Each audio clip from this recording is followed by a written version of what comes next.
Looks pretty damn good.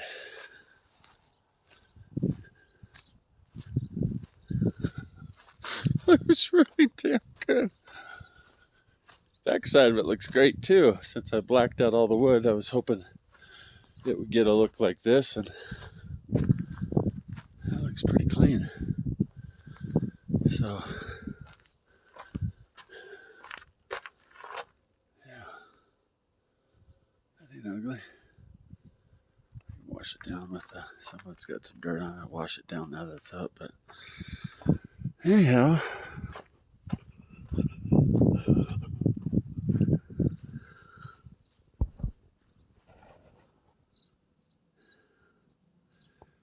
Yeehaw.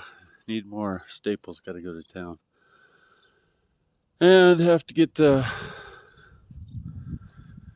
window fixed at some point.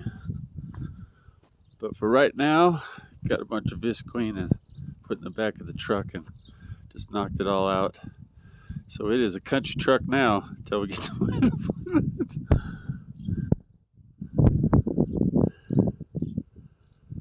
Another day in the life.